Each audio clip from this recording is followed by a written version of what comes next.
하나님 말씀 보겠습니다. 하나님 말씀 마가복음 10장 1절부터 12절까지입니다. 마가복음 10장 1절부터 12절까지 말씀 우리 같이 읽도록 하죠. 같이 읽까요? 시작. 예수께서 거기서 떠나 유대 지경과 요단강 건너편으로 가시니 무리가 다시 모여들거늘 예수께서 다시 전례대로 가르치시더니 학생들이 예수께 나와 그를 시험하여 묻되 사람이 아내를 내어버리는 것이 옳으니까? 대답하여 가라사대 모세가 어떻게 너희에게 명하였느냐? 가로되 모세는 이혼 증서를 써주어 내어버리기를 허락하였나이다. 예수께서 저희에게 이르시되 너희 마음의 완악함을 인하여 이 명령을 기록하였거니와 창조시로부터 저희를 남자와 여자로 만드셨으니 이러므로 사람이 그 부모를 떠나서 그 둘이 한 몸이 될지니라. 이러한즉 이제 둘이 아니요 한 몸이니 그러므로 하나님이 짝지어 주신 것을 사람이 나누지 못할지니라 하시더라. 집에서 제자들이 다시 이 일을 묻자온데 이르시되 누구든지 그 아내를 내어버리고 다른 데 장가드는 자는 본처에게 간음을 행하며 또 아내가 남편을 버리고 다른 데로 시집가면 간음을 행함이니라. 아멘. 아멘. 사람이 마음속에 부정적인 어떤 의도, 부정적인 어떤 그 마음의 생각들이 들어오게 되면요, 그 사람이 바라보는 시야가 급격히 이렇게 좁아지는 것을 우리는 다 경험을 했으리라고 생각을 합니다. 그래서는 그 사람에 대해서, 그 일에 대해서 수많은 의문과 의심들이 막 일어나게 되죠. 그리고 마음속엔 끝도 없이 반대할 이유들을 찾게 되고, 그리고 생각의 관점들이 한쪽으로 이렇게 몰려가서 치우치면서 우리가 좁은 골목 속으로 들어가는 것 같은 그런 것에 우리 마음이 이렇게 갇혀버리게 되죠. 우린 그것을 한국말로 확증 편향이라 말합니다. 그러니까 bias di conforma, 확증 편향이라는 말을 사용을 합니다. 그래서는 내가 옳고 그가 틀렸다라는 것을 증명하기 위해서 우리는 음모도 꾸미고 거역의 마음도 갖고, 그리고 심지어는 죄 방법조차 선택해서 그가 잘못이라는 것을 증명하려고 하는 노력들을 합니다. 그래서는 내가 선택하는 방법을 정당화하고 합리적이라고 생각하는 나의 생각에 빠져버리게 돼버리고 말죠. 왜냐하면 그는 악이고 그를 무너뜨리는 것이 선이다라고 하는 생각이 그 마음속에 생기기 때문에 그렇습니다. 실은 이러한 생각은 사람과 사람 사이에서만 있는 것은 아닙니다. 우리와 하나님 사이에서도 그런 일들이 일어나곤 합니다. 성도다 보니까 하나님에 대해서 함부로 거역하거나 저항할 수 없다, 그러면 심각하다라는 것을 알고 있다 보니까 하나님에 대해서 우리는 그 서운한 마음을 소극적으로 저항을, 거역을 합니다.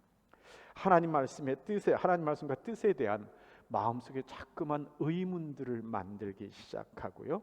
그래서 내 스스로가 부정적인 질문의 증거들을 찾기 시작하고, 그리고 세상하고 하나님 말씀하고 이렇게 생기게 된 이 괴리, 이 모순 같은 것들을 찾아내서는 끊임없이 내 마음에 의문들을 만들어냅니다. 여러분, 우리 사진 한 장 보도록 하죠. 뭘까요? 고구마입니다. 고구마예요. 여러분, 고구마 캐본 적이 있어요? 저도 없습니다. 그런데 우리는 알고 있습니다. 고구마가 한 줄기 안에 여러 가지, 여러 뿌리로서 이렇게 나와 있는 겁니다. 그런데 줄기를 붙잡고 이렇게 털어 끄집어내서 보면 한 고구마입니다. 그렇죠? 한 줄기에서 나오는 고구마인데, 그러니까 한 번에 뽑아내면 쭉 뽑아내는 한 고구마입니다. 그런데 그것 고구마를 땅으로부터 파서 하나 캐려고 하다 보면 이 모양 저 모양 다르게 되고, 그리고 수많은 고구마로 인해서 캐기가 복잡해지고 맙니다. 우리가 하나님의 마음, 하나님의 관점에서 세상의 우리의 어려움과 문제들을 쳐다보게 되면, 그렇게 되면 이해하고 받아들이는 것이 빠르고 빨리 정리가 되는데, 그렇지 않고 우리의 자리에서 하나님을 바라보고 세상 것을 바라보려고 하다 보면요, 하나하나가 다 모양이 다른 독립적인 문제처럼 보여서 결국은 혼란스러워져 버리고 말게 되는 겁니다. 자, 이제 본문으로 돌아옵시다. 예수님께서 갈릴리를 떠나서 예루살렘으로 가십니다. 이제 마지막 예루살렘에 가시는 길입니다. 그 여정에 갈릴리 호수 남부 쪽으로 통해서 유대 통해서 요단강 동편으로 건너가십니다. 우리 지도 한번 보도록 하죠. 여러분 보시면 보여지는데 혹시 분홍색 쪽, 핑크색 쪽의 것이 이제 갈릴리고, 그리고 그 갈릴리 그것이 둘로 나눠져 있죠. 그 왼쪽에, 여러분들이 보기에 왼쪽에 갈릴리 그 서쪽으로 핑크색이고 요단강 동쪽으로 핑크색입니다. 다 헤롯 안디바가 다스리던 두 곳입니다. 그런데 예수님께서 그 갈릴리 서쪽을 통해서 남부 쪽으로 내려오셔서 요단강 동편을 건너서 베레아라고 부르는 곳에 가서 한참 동안 이 사역을, 마지막 사역들을 하게 되십니다. 그곳에서 예수님께서 복음을 전하게 되셨습니다. 2절 말씀 우리 한번 읽어볼까요? 2절 말씀입니다. 같이 한번 읽죠. 시작. 바리새인들이 예수께 나와 그를 시험하여 묻되 사람이 아내를 내어버리는 것이 옳으니까. 예, 바리새인들이 예수님을 찾아왔어요. 그리고 시험을 한다라고 성경이 말씀을 하고 있습니다. 그들이 예수님께 물어보는 그 질문의 주제는 이혼에 관한 겁니다. 정확히 얘기하면 이혼에 관하여 성경 말씀이 보여주는 모순입니다. 성경 말씀 끼리에 부딪히는 이 모순에 대해서 질문을 하는 겁니다. 의도는 궁금함이 아닙니다. 그들의 신앙의 지도자인 바리새인들이 예수님께 몰라서 물어보는 것은 결코 아닙니다. 예수님을 함정에 빠뜨리려는 의도가 있는 것으로 보여집니다. 여러분, 말라기 2장 16절 말씀 우리 같이 한번 읽어볼까요? 말라기 2장 16절입니다. 같이 읽고 시작. 이스라엘의 하나님 여호와가 이르노니 나는 이혼하는 것과 학대로 옷을 가리우는 자를 미워하노라. 만군의 여호와의 말이니라. 그러므로 너희 심령을 삼가 지켜 괴사를 행치 말지니라. 예, 하나님은 이 분명히 남편이 아내를 학대하는 것이나 남편이 아내를 아내로부터 이혼하는 것을 미워한다고 하셨습니다. 그런데 그 당시 여자가 남편에 대해서 이혼하는 경우들이 없으니까, 그런 거의 찾을 수가 없으니까 결국 남편이 아내를 버리는 형태가 되는 겁니다. 그런데 모세에 전한 율법을 보면 묘한 이야기가 나옵니다. 신명기 24장 1절부터 4절까지 말씀 우리 같이 한번 읽어보죠. 같이 읽죠. 시작. 사람이 아내를 취하여 데려온 후에 수치되는 일이 그에게 있음을 발견하고 그를 기뻐하지 아니하거든 이혼 증서를 써서 그 손에 쥐고 그를 자기 집에서 내어보낼 것이요 그 여자는 그 집에서 나가서 다른 사람의 아내가 되려니와 그 후부도 그를 미워하여 이혼 증서를 써서 그 손에 쥐고 그를 자기 집에서 내어보내었거나 혹시 그를 아내로 취한 후부가 죽었다 하자 그 여자가 이미 몸을 더럽혔은즉 그를 내어보낸 전부가 그를 다시 아내로 취하지 말지니 이 일은 여호와 앞에 가증한 것이라. 내 하나님 여호와께서 내게 기업으로 주시는 땅으로 너는 범죄케 하지 말지니라. 예, 자, 이 두 구절의 모순을 갖고 이 예수님 앞에 찾아온 겁니다. 요즘 세대에 이 이혼에 관한 말씀을 교회 안에서 전한다는 것이 참 어렵습니다.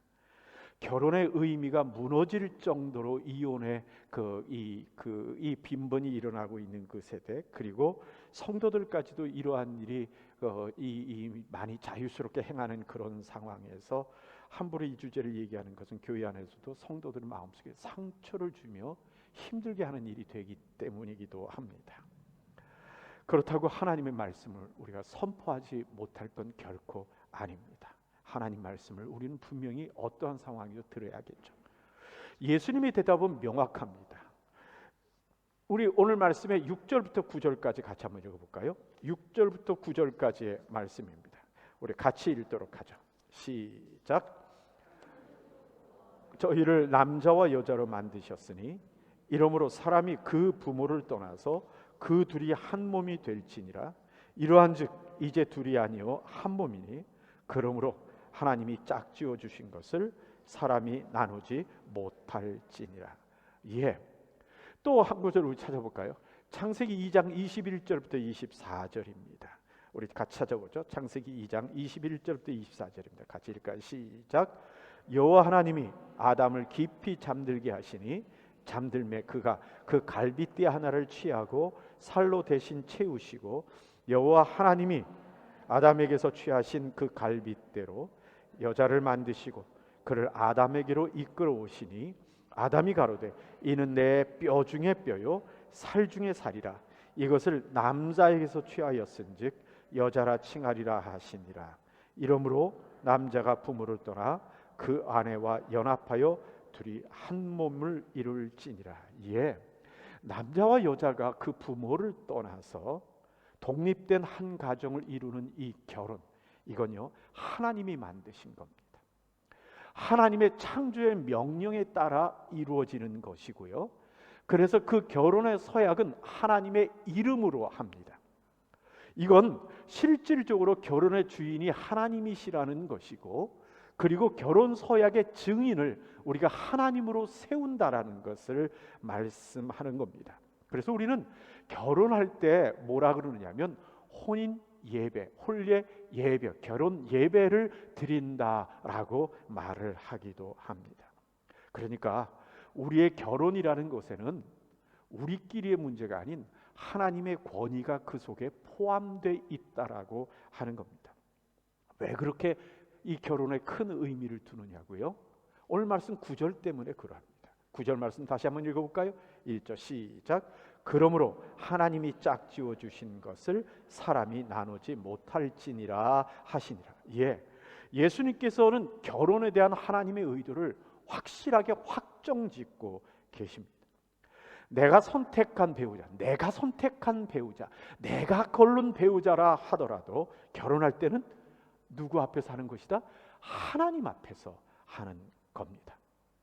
믿지 않은 이들이 나는 하나님하고 관계없어, 내가 결혼하는 거야, 내가 알아서 하는데 그게 하나님하고 무슨 상관이 있어요? 라고 말한다 하더라도, 아니 요즘에 그런 결혼이 많던데 주례자도 없이 그냥 결혼하는 사람들이 친구들 앉혀놓고 둘이 알아서 하는 결혼을 하는 것이라 하더라도 그 결혼을 세우신 분이 하나님이시기 때문에 우리의 인간 모두의 결혼은 이미 하나님 안에서 하는 것입니다. 그렇다면 사람이 자기의 뜻대로 결혼을 하고 자기의 뜻대로 결혼을 했다고 해서 그것을 자기 뜻대로 결혼을 없이 하는 그것은 결코 옳은 것이 아니고 할 수 있는 것이 아닙니다. 이혼은요, 하나님의 뜻과 의지를 어긋난 인간이 자기의 생각대로 그 하나님의 뜻을, 하나님의 계획을 깨는 것과 같은 것임을 예수님이 오늘 말씀에서 분명히 하고 계시는 겁니다. 둘째로 그러고 나니까 곧바로 도전이 옵니다. 뭐라고 오죠? 모세의 율법에는요 이혼 증서 줘서 내보내도 된다 그랬잖아요 라고 하는 이제 그 다음 질문이 오게 되는 겁니다. 그 얘기는 이혼 증서를 주라는 얘기는 어쨌든 이혼이라는 게 가능한 거라는 의미고 하나님도 이혼을 인정하셨다는 거 아닌가요? 라고 우리가 질문하는 겁니다. 그 부분에 대한 예수님의 답은 뭘까요? 5절 말씀입니다. 같이 한번 읽어볼까요? 시작. 예수께서 저희에게 이르시되 너희의 마음의 완악함을 인하여 이 명령을 기록하였거니와. 무슨 말씀일까요? 오늘 말씀에서 우리가 몇 가지 생각해 볼 것이 있습니다. 2절 말씀 같이 한번 읽어봅시다. 2절로 돌아가 볼까요? 시작. 바리새인들이 예수께 나와 그를 시험하여 묻되 사람이 아내를 내어버리는 것이 옳으니까. 자, 2절 말씀에 보면 이혼이라고 표현하여 아니면 사람이 그 아내를 내어버리는 거라고 표현을 하고 있나요? 이 부분에 있어서 우리는 그 당시의 사회의 모습을, 조금 문화의 모습을 볼 수 있게 되겠죠. 남녀의 사회적 위치가 예수님 때나 모세 때나 다 똑같은 것 같아요. 어떻게 보면 그건 뭐 그 현대 사회에 이루기 전까지 아마도 거의 이 19세기, 20세기 들어서까지도 되게 다 비슷하지 않았나 하는 생각이 들기도 합니다. 여러분, 지금도 동일하지만 사람에게 어떤 역할을 맡기잖아요. 그럼 그 역할과 함께 그 역할을 할 수 있는 권위를 맡기게 돼요. 그렇죠? 우리가 뭐 직장에서 어떤 자리를 갖게 되면 그 자리의 역할을 감당하기 위해선 권위를 부여하게 되는데, 근데 종종 사람들은 권위를 부여하면 그 권위를 역할을 위한 거라는 생각을 갖지 않고 힘이라고 생각하는 사람들이 있기도 합니다. 그래서 그 권위를 힘이라고 생각하고는 그 힘으로 사람과 사람 사이에 계급을 만드는 일들이 생기는 겁니다. 이것이 참으로 놀랍게 결혼 관계에서도 이루어지고 있다는 겁니다. 하나님께서 결혼 안에서 남자의 역할과 여자의 역할을 줬더니, 그랬더니 남자들이 그 역할의 권위를 주신 그것을 힘이라고 느껴서 아내를 계급 관계로 보려고 하는 그런 모습이 나타나곤 하는 겁니다. 모세의 이혼 증서는 왜 갑자기 이렇게 그 성경에 제시가 되고 있는 것일까요? 다른 거 아닙니다. 당시에 이 이스라엘 백성이 그 팔레스틴 가나안 지역에 들어와서 정착하게 됐는데, 이미 그 당시 주변에 깔려 있는 그 문화들이 있었던 겁니다. 그 문화에서 남편들이 아내에게 횡포를 부리게 되고, 그리고 일방적으로 아내를 괴롭히게 되는데, 이 아내들이 일방적으로 당하기만 하는 이 여성의 어려운 문제가 있는 겁니다. 그래서 하나님께서 여성들에게 최소한의 이 권위, 최소한의 이 배려하는 마음에 성경에 기록한 것이 바로 이혼 증서라는 이 부분입니다. 남편이 아내가 마음에 안 들어서 내쫓습니다. 그런데 남편이 아내를 내쫓으면서 그냥 내쫓고는, 그리고 자기는 다시 아내를 얻습니다. 그러면 아내는 나가서 어정쩡하게 이 남편으로부터 자유함을 얻지 못한 상태에서 살아가게 되면, 이 남편은 아내를 돌보지 않고 자기 나름대로 살아가다 보니까 아내는 어렵게 힘들게 살아가게 됩니다. 그러다가 남편이 이 법적으로 그를 묶어놓고 있다가는 이 아내에게 이상한 안 좋은 소문이 들리게 되면 법적으로 해결되지 않았다가는 자기 아내라는 것을 갖고 이 아내를 징계하는 일들이 아마 비일비재하게 일어났던 것 같아요. 그래서 하나님께서 이스라엘 백성에게 분명히 이 부분에 대한 언급을 하시는 겁니다. 아내를 내보내려면 깨끗하게 이혼 증서를 줘서 내보내서 그 아내를 자유롭게 하기까지 해야 하지 않느냐라고 말씀을 하고 있는 겁니다. 이건요, 그 당시로 말하면 정말 획기적인, 생각도 못하는 그러한 법입니다. 어느 때 이혼이 가능할까요? 다른 표현으로 얘기하면 어느 때 남편이 아내를 내쫓을 수 있을까요? 여러분, 그 문제 때문에 예수님 당시에 큰 두 학파가, 그러니까 쉽게 말하면 힐렐 학파하고 샤마이 학파라는 이 학파가 그 어느 때 내쫓을 수 있느냐 갖고 심각하게 싸웠습니다. 보수적인 학파는 그 아내가 불륜의 행동을 했을 때만이 내쫓을 수 있다. 또 다른 학파는 그렇지 않다. 남편이 아내가 마음에 안 들 때 내보낼 수 있는 것이다 라고 하면서 심지어는 음식을 잘 못할 때도 마음에 안 들어서 내보낼 수 있다 라는 이야기를 하는 그 이들도 있기도 합니다. 여러분, 그런데 하나님의 원하심은 이혼이 아닙니다. 서로의 책임을 깨닫는 사랑과 용납과 용서의 마음이 하나님이 원하시는 겁니다. 그래서 이혼 증서에 대해서 예수님께서 뭐라고 말씀하세요?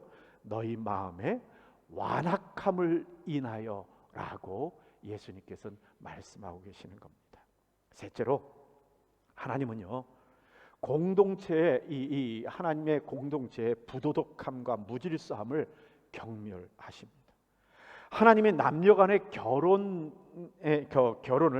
하나님은 창조의 질서로 보세요. 창조하신 하나님의 창조의 질서로 보십니다.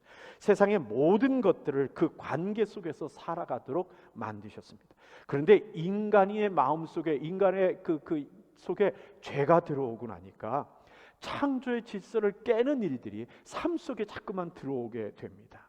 우리가 보통 아는 살인도 그러고 거짓도 그러하고 폭력도 그러하고 또 성적인 탐욕을 부리는 어떠한 문란한 일들, 불륜의 문제들도 그러한 일이기도 합니다. 그래서 하나님은 그 개인과 가정과 공동체를 보호하시기 위해서 이러한 것들을 이 죽음이라는 엄청나게 강한 형벌로 막고 계십니다.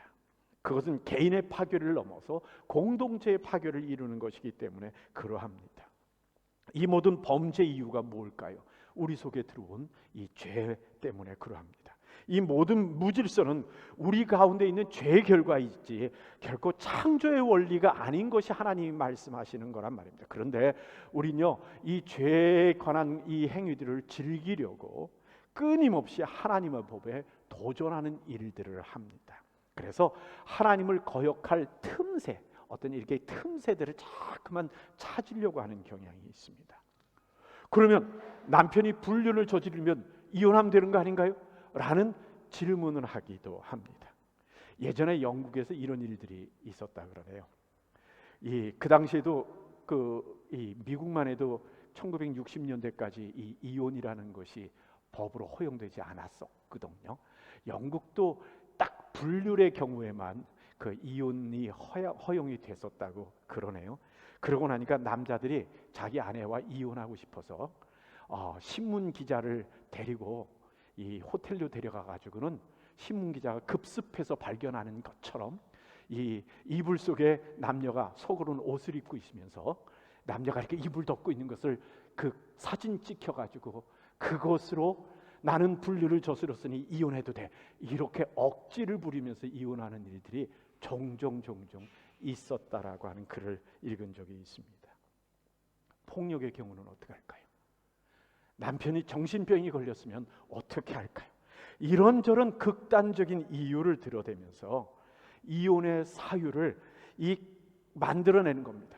그래서 이혼도 선택할 수 있는 가능성의 영역 안에 들어오도록 만들고는 어쨌든 하나님이 하지 말라는 것을 가능하게 만들려고 하는 우리들의 수많은 질문과 의도들이 만들어지는 이 우리 안에 그런 의도의 악함이 존재하는 겁니다. 기어코 하나님의 법의 예외 규정을 이용해서 자신의 탐욕을 정당화하려는 의도가 우리 속에 자꾸만 생기는 겁니다. 성경이 허용하는 이혼의 경우는 딱 한 경우가 있는 것처럼 보입니다. 여러분 고린도전서 7장 한번 찾아보죠. 고린도전서 7장 10절부터 16절까지 말씀 우리 같이 한번 읽어볼까요? 같이 읽죠. 시작. 혼인한 자들에게 내가 명하노니 명하는 자는 내가 아니요 주시라. 여자는 남편에게서 갈리지 말고. 자, 여기서 지금 계속 가로 속에 있는 글이 나와요. 그렇죠? 가로 속에 있는 글은 뭐냐면 성경 모든 곳에 있는 말이 아니라 아마도 후대의 누군가가 이 말에 더했을 것 같은데 첨가해 넣었을 것 같은데 어쨌든 기록되어 있는 거니까 가로를 쳐서 이렇게 놔두는 그런 형태입니다. 계속 읽죠. 여자는 남편에게서 갈리지 말고 11절입니다. 만일 갈릴지라도 그냥 지내든지 다시 그 남편과 화합하든지 하라. 남편도 아내를 버리지 말라.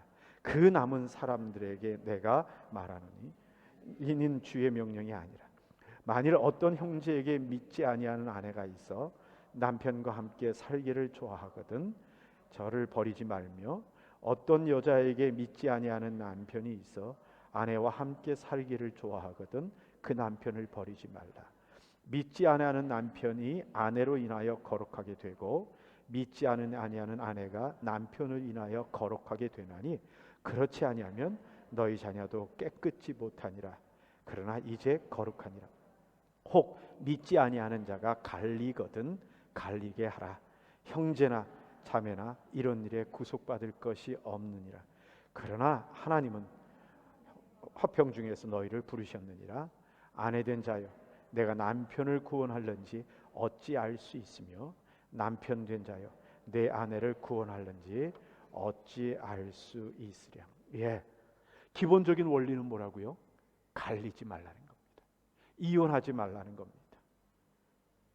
그런데 단 하나, 믿지 않는 남편하고 결혼한 믿지 않는 여자요. 아니, 믿지 않는 남편하고 결혼한 믿는 여자, 이건 안 됩니다. 왜냐하면 자기가 선택한 거잖아요. 그렇죠? 믿는 여인이 선택한 거니까 고통 좀 당해야 됩니다. 그런데 믿지 않는 남편과 결혼한 믿지 않는 여자가 나중에 예수를 믿었습니다. 그런데 남편이 믿는 것 때문에 이혼하자 그럽니다. 그럼 어떡하라고요? 그때 하나요, 내가 스스로 이혼하지 말고 남편이 이혼하여 갈라지는 것에 대해서 그냥 받아들여라 하고 말씀하시는 겁니다. 그러니까 최후의 소극적인 이혼 당함을 용납하는 것입니다. 왜요? 그 상태가 되면 결혼을 유지하기 위해서는 하나님을 버려야 되는 결과를 가져오기 때문에 그러합니다. 그래서 하나님과 남편 사이에 선택의 순간이 왔다면 그때는 창조주 하나님을 통해서 하나님을 선택하는 것이 옳다라고 말씀하시는 겁니다. 그 외에는 허용되지 않습니다. 다시 고린도서 7장 16절 말씀 우리 같이 읽어볼까요? 시작. 아내된 자여 내가 남편을 구원할는지 어찌 알 수 있으며 남편 된 자여 내가 내 아내를 구원할는지 어찌 알 수 있으며. 예, 그 남편 그 아내를 구원하기 위해요 인내의 열매를 맺으라는 얘기입니다. 전혀 그 열심과 인내를 통해서 열매 맺게 된 수많은 가정들을 보았습니다. 그러나 기본적으로 일단 우리가 생각해야 될 게 뭐예요? 결혼 잘해야 한다. 결혼부터 잘해야지 함부로 결혼해놓고 그 다음을 고민하지 말자는 얘기입니다. 예수님이 그 질문의 대화가 있은 후에 저녁에 집에 왔을 때 제자들이 이 이혼에 관한 문제로 예수님께 또다시 질문을 하고 예수님이 설명하십니다. 10절부터 12절까지 말씀 같이 한번 읽어볼까요? 시작. 집에서 제자들이 다시 이 일을 묻자온데 이르시되 누구든지 그 아내를 내려버리고 다른 데로 당가되는 자는 본처의 간음을 행하며 또 아내가 남편을 버리고 다른 데로 시집가면 간음을 행함이니라. 예, 그렇습니다. 하나님은 언제나 두 가지의 이 입장에 서 계십니다. 이 모습이 어떻게 보면 부모와 자녀의 모습과 비슷해 보이기도 합니다. 아마도 하나님과 우리와의 관계의 모습을 제일 잘 투영시켜 놓은 것이 부모와 자녀의 관계이기 때문에 그럴 겁니다. 죄 앞에선 우리들에게는 하나님이 엄청나게 엄격한 원칙, 징계의 원칙을 말씀하십니다. 왜냐하면 그 결과로 우리가 겪게 될 일이 너무나 크고 아프기 때문에 그렇습니다. 이혼은 단지 자녀들의 문제만이 아닙니다. 그건요 우리 자신뿐 아니라 우리의 공동체의 문제도 어려움을 줍니다. 가정 공동체를 기반으로 하는 교회 공동체에도 상처를 주고 그리고 사회에도 상처를 주는 문제입니다. 그런데 하나님의 말씀에 어긋나게 그것을 따르지 않고 그냥 이혼을 해버린 경우에는 어떻게 하는가? 놀랍게도 하나님은요 그 부분에 대해서 아픔의 그 깨달음을 주시지만 그러나 회복을 선포하십니다. 그러니까 이혼하기 전에는 엄격하게 하시다가 이혼을 저지르고 나면 그 다음 하나님은 그것을 회복시키려고 하는 과정을 하나님께서 준비하십니다.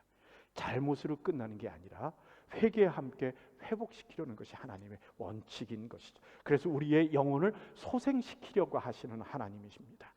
그렇다고 용서하시는 하나님이라고 우리가 죄악을 행하는 것을 가벼이 여겨서는 결코 안 됩니다. 마치 부모의 사랑을 알고서 제멋대로 행동하는 이 자녀의 모습을 우리가 옳게 보지 않는 것과 같은 겁니다. 여러분 로마서 1장 28절 32절 한번 읽어봅시다. 같이 읽을까요? 시작. 또한 저희가 마음에 하나님 두기를 싫어하며 하나님께서 저희를 그 상실한 마음에 대로 내어버려 두사 합당치 못한 일을 하게 하셨으니 32절입니다. 저희가 이 같은 일을 행하는 자는 사형에 해당하다고 하나님의 정하심을 알고도 자기들만 행할 뿐 아니라 또한 그 일을 행하는 자를 옳다 하느니라. 세상은 죄악을 자유란 이름으로 선택하려고 합니다. 그 이유가 뭐 때문이라고 28절에 보니까요, 하나님을 마음에 두기 싫어한다라고 하는 이유입니다.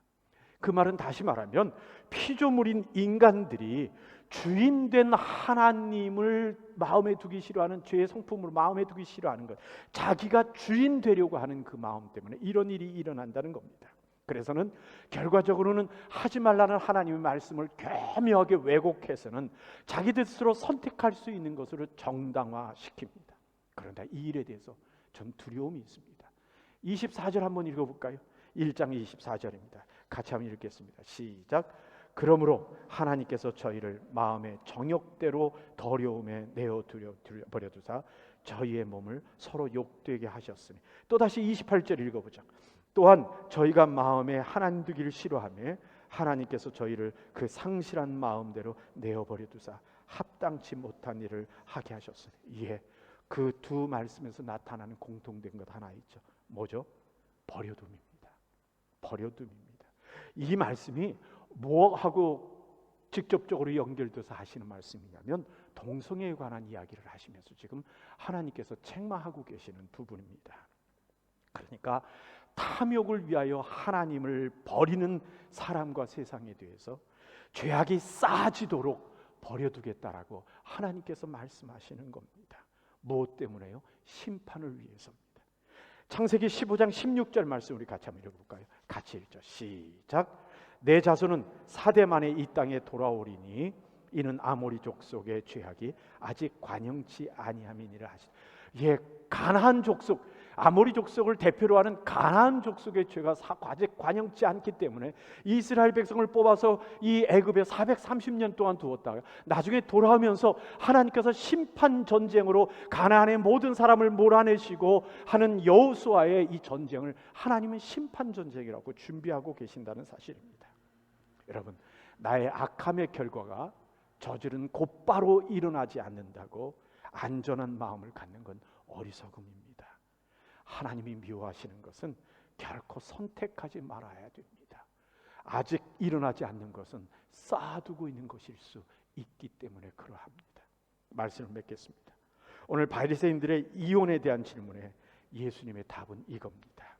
결혼은 하나님이 정하신 신성한 것이고 하나님의 이름으로 하나님 안에서 행해지는 하나님의 창조 명령이다. 하나님은 사람의 탐욕으로 인해 만들어지는 공동체의 부도덕과 창조의 질서를 깨는 것을 절대 금하시며 남자건 여자건 약자를 학대하는 악한 마음을 미워하시고 책임과 순종의 마음으로 다시 사랑이 회복되기를 바라신다.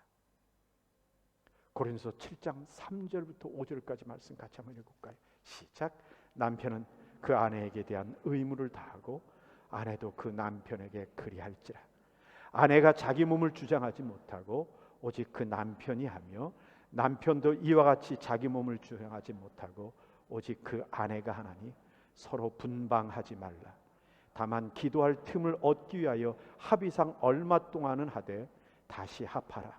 이는 너희의 절제 못함을 인하여 사단은 너희를 시험하지 못하게 하려 함이니라. 결혼한 부부는 자기가 자기를 주장하지 못합니다. 서로에게 속한 존재이기 때문에 책임을 다할 것을 하나님은 우리에게 명령하고 계십니다. 여기서도 중요한 메시지는 뭘까요? 회복입니다. 마음의 회복, 용서를 통한 회복, 하나님의 질서에 순종하는 회복입니다. 우리의 연약함으로 인해서 나타나는 그 모든 부조화를 사랑과 용납으로 회복시키시는 그 하나님의 마음처럼 우리도 부부간에 이 회복의 실천을 하는 것이 참으로 중요합니다. 그래서 이혼을 했다 하더라도 빨리 재혼하지 말고 회복을 위하여 노력하고 기다리라는 말씀까지 성경이 하고 있는 겁니다. 마치 우리의 신앙의 원리와도 같습니다. 여러분, 부부간에 사랑의 책임과 회복은 가정 안에서 이루어지는 우리의 영적 훈련입니다. 그 훈련을 통해서 부부가 영적으로 성장해 나가는 겁니다. 아멘입니까? 아멘입니다. 한번 따라합시다. 사랑의 책임, 회복의 훈련이 우리의 영성을 기릅니다. 사랑의 책임, 회복의 훈련이 우리의 영성을 기릅니다. 옆에 분과 얘기하시죠. 사랑의 책임, 회복의 훈련이 우리의 영성을 기릅니다. 아멘이십니까? 우리 같이 한번 기도합시다. 같이 기도하겠습니다. 우리 중에는 결혼하여 가정을 이루고 있는 이들도 있고 앞으로 결혼을 계획하며 하나님께 기도하며 살아가는 이들도 있습니다. 이 일에 대해 하나님이 무엇을 원하시는가 하는 것에 대한 깊은 깨달음을 갖는 우리가 됐으면 좋겠습니다. 하나님을 거역할 마음에 우리가 원하는 삶을 살고자 내가 원하는 것을 행하려고 하나님에 대하여 거역하며 부정의 마음, 끝없는 질문, 의미 없는 모순의 생각들을 반복해 하면서 내 욕심 때문에 하나님 앞에서 혼란을 자초하지 말고 하나님의 마음의 편에 서서 우리의 삶 돌아보는 우리가 되었으면 참 좋겠습니다. 하나님 앞에 기도합시다. 하나님, 언제나 회복되는 우리 되게 하옵소서. 사람과 사이에도, 하나님과 사이에도, 부부 사이에도 회복되는 우리가 되게 하옵소서. 그래서 하나님 원하옵나니 해가 지기 전에 푸는 우리들 되게 하시고 해가 넘어가도록, 하루가 넘어가도록 그 마음에 아픔을, 상처를, 오해를 끌고 가는 사람 되지 않게 하여 주옵소서. 하나님, 어떤 경우에도 회복을 위하여 노력하는 이들, 하나님이 주신 우리의 책임을 위하여 수고하는 이들 되게 하시되 나를 주장하는 이들 없게 하여 주옵소서 하고 우리가 같이 기도하면서요, 혹시 우리 주변에 이 일로 인하여 갈등하고 있는 이 있다면 그들을 위해서도 같이 기도하는 일이 됐으면 좋겠습니다. 우리 같이 기도하겠습니다.